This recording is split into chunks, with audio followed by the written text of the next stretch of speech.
City Ravi ಅವರಿಗೆ bale ಇವತ್ತು ಸಿಗೋದು ಅನುಮಾನ ಅನ್ನೋ ರೀತಿಯಲ್ಲೇ ಚಿತ್ರಣ ಇದೆ. ಬೆಳಗಾವಿಯ ಕೋರ್ಟ್ನಲ್ಲಂತೂ ಬಹುತೇಕ ಕಷ್ಟ. ಜಾಮೀನು ವಿಚಾರ ಬೆಂಗಳೂರು ಕೋರ್ಟ್ಗೆ ಬರುತ್ತೆ. ಕೇಸ್ ಜನಪ್ರತಿನಿಧಿಗಳ ಕೋರ್ಟ್ಗೆ ವರ್ಗಾವಣೆ ಮಾಡಲಿಕ್ಕೆ ಬೇಕಾದ ಸಿದ್ಧತೆಗಳು ನಡೀತಾ ಇದೆ ಬೆಳಗಾವಿಯ ಕೋರ್ಟ್ನಲ್ಲಿ. ಜನಪ್ರತಿನಿಧಿಗಳ ನ್ಯಾಯಾಲಯದಲ್ಲಿ ಪ್ರಕರಣ ಬಂದು ಅಲ್ಲಿ ವಿಚಾರಣೆ ನಡೆದು ಅದಾದ ನಂತರದಲ್ಲಿ ಇತ್ಯರ್ಥ ಆಗಬೇಕು ಪ್ರಕರಣ. ಹೀಗಾಗಿ ಸಿಟಿ ರವಿ ಅವರಿಗೆ ಕಾನೂನಾತ್ಮಕ ಸಂಕಷ್ಟ ಅಷ್ಟು ಸುಲಭವಾಗಿ ಬಗೆಹರಿಯೋ ರೀತಿಯಲ್ಲಿ ಕಂಡು ಬರ್ತಾ ಇಲ್ಲ. ಪ್ರಕರಣದ ವಿಚಾರಣೆ ಇನ್ನು ಪ್ರಾರಂಭವೇ ಆಗಿಲ್ಲ. ಆಗ್ತಾ ಇರೋದು ಸದ್ಯಕ್ಕೆ ಬೇಲ್ ವಿಚಾರಕ್ಕೆ ಸಂಬಂಧಪಟ್ಟ ಚರ್ಚೆ. ಮತ್ತೊಂದು ಕಡೆ ರಾಜ್ಯದ ಬೇರೆ ಬೇರೆ ಭಾಗದಲ್ಲಿ ಪ್ರತಿಭಟನೆಗಳು ಕೂಡ ನಡೀತಾ ಇದೆ.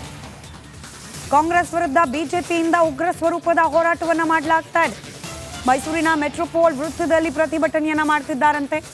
ಮಾನವ ಸರಪಳಿಯನ್ನ ನಿರ್ಮಿಸಿ ಬಿಜೆಪಿಯ ನಾಯಕರು ಕಾರ್ಯಕರ್ತರು ಆಕ್ರೋಶವನ್ನ ವ್ಯಕ್ತಪಡಿಸ್ತಾ ಇದ್ದಾರೆ. ದೃಶ್ಯದಲ್ಲಿ ಗಮನಿಸ್ತಾ ಇದ್ದೀರಿ, ಇದು ಮೈಸೂರಿನ ಮೆಟ್ರೋಪೋಲ್ ವೃತ್ತದ ಬಳಿಯ ದೃಶ್ಯಗಳು. ಬಿಜೆಪಿಯ ಕಾರ್ಯಕರ್ತರು ಸಿಟಿ ರವಿ ಅವರ ಪರವಾಗಿ ನಿಂತು ಪ್ರತಿಭಟನೆಯನ್ನ ಮಾಡ್ತಾ ಇದ್ದಾರೆ. ದ್ವೇಷಪೂರಿತವಾಗಿ ಸಿಟಿ ರವಿ ಅವರ ವಿರುದ್ಧವಾಗಿ ಇಲ್ಲಸಲ್ಲದ ಪ್ರಕರಣವನ್ನು ದಾಖಲು ಮಾಡಲಾಗಿದೆ. ಕೇವಲ ಪ್ರಕರಣ ಮಾಡಿದ್ದು ಮಾತ್ರವಲ್ಲ, ಅವರನ್ನು ಬಂಧಿಸಿದ ಪ್ರಕ್ರಿಯೆಯಿಂದ ಹಿಡಿದು ನ್ಯಾಯಾಲಯದ ಮುಂದೆ ಹಾಜರುಪಡಿಸುವವರೆಗಿನ ಬಹುತೇಕ ಹಂತದಲ್ಲಿ ಬೇಕು ಅಂತಲೇ ಕಾನೂನನ್ನು ವ್ಯತಿರಿಕ್ತವಾಗಿ ಬಳಕೆ ಮಾಡಿಕೊಳ್ಳಲಾಗಿದೆ. ಕಾಂಗ್ರೆಸ್ ಅಧಿಕಾರವನ್ನು ದುರ್ಬಳಕೆ ಮಾಡಿಕೊಂಡು ಒಬ್ಬ ಜನಪ್ರತಿನಿಧಿಯ ವಿರುದ್ಧ ನಡೆದುಕೊಳ್ತಾ ಇದೆ ಅಂತ ಹೇಳಿ ಬಿಜೆಪಿಯವರು ಆರೋಪ ಮಾಡ್ತಾ ಇದ್ದಾರೆ. ಇದನ್ನು ಖಂಡಿಸಿ ಪ್ರತಿಭಟನೆಯನ್ನ ಮಾಡ್ತಿದ್ದಾರೆ ಬಿಜೆಪಿಯ ಕಾರ್ಯಕರ್ತರು ಮೈಸೂರಿನಲ್ಲಿ.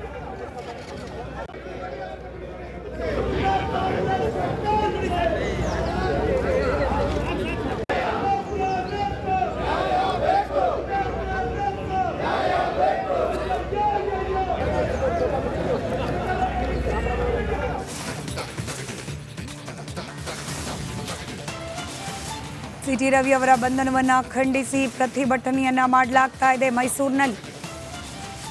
ಮತ್ತೊಂದು ಕಡೆ ಸಿಟಿ ರವಿ ಅವರಿಗೆ ಬೆಳಗಾವಿಯ ಕೋರ್ಟ್ನಲ್ಲಿ ಬೇಲ್ ಸಿಗೋದು ಬಹುತೇಕ ಡೌಟ್ ಅಂತ ಹೇಳಲಾಗ್ತಾ ಇದೆ. ಜನಪ್ರತಿನಿಧಿಗಳ ನ್ಯಾಯಾಲಯಕ್ಕೆ ವರ್ಗಾವಣೆಗೆ ಸಿದ್ಧತೆಯನ್ನ ಮಾಡಿಕೊಳ್ಳಲಾಗ್ತಾ ಇದೆ.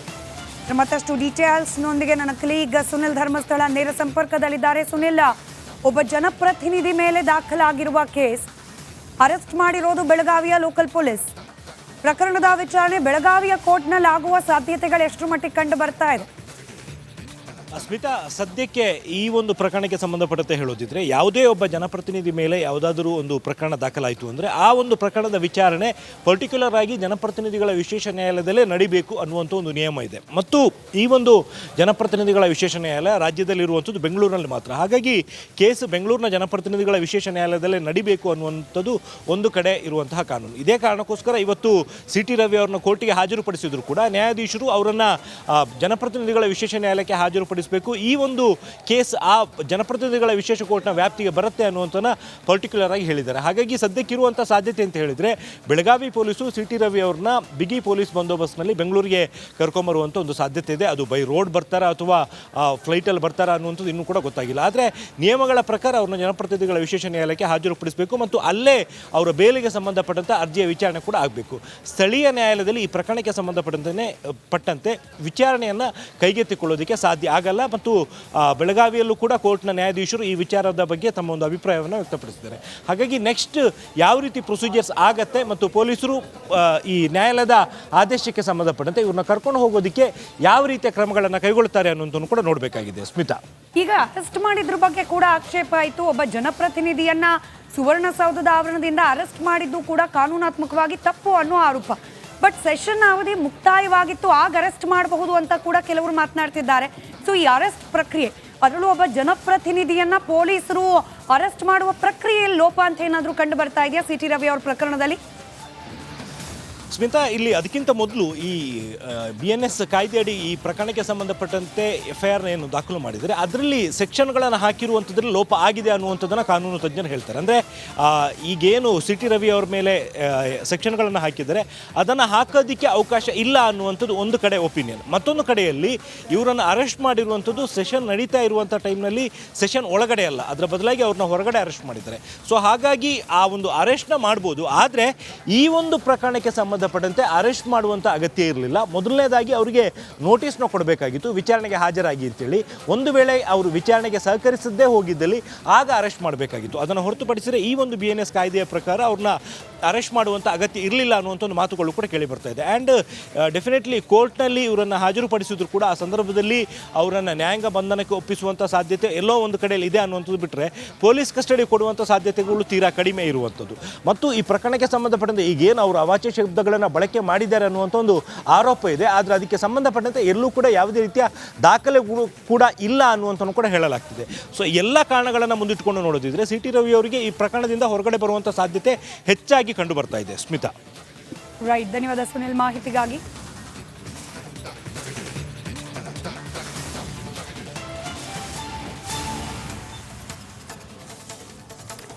ಸುಪ್ರೀಂ ಕೋರ್ಟ್ ಆದೇಶವನ್ನು ಉಲ್ಲೇಖ ಮಾಡಿ ವಾದ ಮಂಡನೆ ಮಾಡಲಾಗ್ತಾ ಇದೆ. 7 ವರ್ಷದ ಒಳಗಿನ ಕೇಸ್ಗೆ ಬೇಲನ್ನು ನೀಡಬಹುದು. ಈ ಕೇಸ್ 3 ವರ್ಷ ಗರಿಷ್ಠ ಶಿಕ್ಷೆ ಮತ್ತು ದಂಡ ಇದೆ. ಸಿಟಿ ರವಿ ಅವರ ಬೇಲ್ಗಾಗಿ ಪ್ರಬಲ ವಾದ ಮಂಡನೆ. ಸುಪ್ರೀಂ ಕೋರ್ಟ್ ಆದೇಶವನ್ನು ಉಲ್ಲೇಖ ಮಾಡಿ ವಾದ ಮಂಡನೆಯನ್ನು ಮಾಡಲಾಗ್ತಾ ಇದೆ.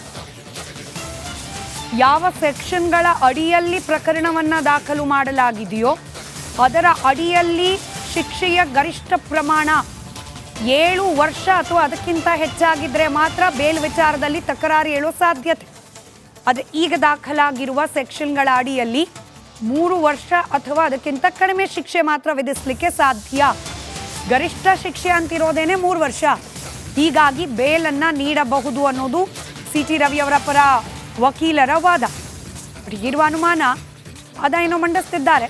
ಬಟ್ ಈ ಪ್ರಕರಣದ ಇತ್ಯರ್ಥವನ್ನು ಬೆಳಗಾವಿಯ ಕೋರ್ಟ್ ಮಾಡುತ್ತಾ ಇಲ್ವಾ ಅನ್ನೋದು, ಜನಪ್ರತಿನಿಧಿಗಳ ನ್ಯಾಯಾಲಯದಲ್ಲೇನೆ ಈ ಕೇಸ್ ವಿಚಾರಣೆ ಆಗಬೇಕು ಅನ್ನೋದು ಸದ್ಯಕ್ಕೆ ಕಾನೂನು ಪಂಡಿತರಿಂದ ಲಭ್ಯವಾಗ್ತಾ ಇರುವ ವಾದ ಆಗಿರೋದ್ರಿಂದ ಬೆಳಗಾವಿಯ ಕೋರ್ಟ್ನಲ್ಲಿ ಎಷ್ಟೇ ಪ್ರಬಲವಾದ ವಾದ ಮಂಡನೆ ಆದ್ರೂ ತೀರ್ಪನ್ನ ನೀಡೋ ಸಂದರ್ಭದಲ್ಲಿ ಬೆಳಗಾವಿಯ ನ್ಯಾಯಾಲಯ ಯಾವ ರೀತಿಯಾದ ನಿರ್ಧಾರಕ್ಕೆ ಬರುತ್ತೆ ಅನ್ನೋದು ಸದ್ಯಕ್ಕಿರುವ ಕುತೂಹಲ. ಸುಪ್ರೀಂ ಕೋರ್ಟ್ ಆದೇಶವನ್ನು ಉಲ್ಲೇಖ ಮಾಡಿ ಸಿಟಿ ರವಿ ಅವರ ಪರ ವಕೀಲರು ವಾದ ಮಂಡನೆ ಮಾಡ್ತಿದ್ದಾರೆ. ಇನ್ ಬಿಟ್ವೀನ್ FIRನ ಅಂಶಗಳನ್ನು ಕೂಡ ಓದಿ ಹೇಳ್ತಾ ಇದ್ದಾರೆ. ಗರಿಷ್ಠ 3 ವರ್ಷ ಶಿಕ್ಷೆ BNS ಕಾಯ್ದೆಯ ಸೆಕ್ಷನ್ 75 ಹಾಗೆ 79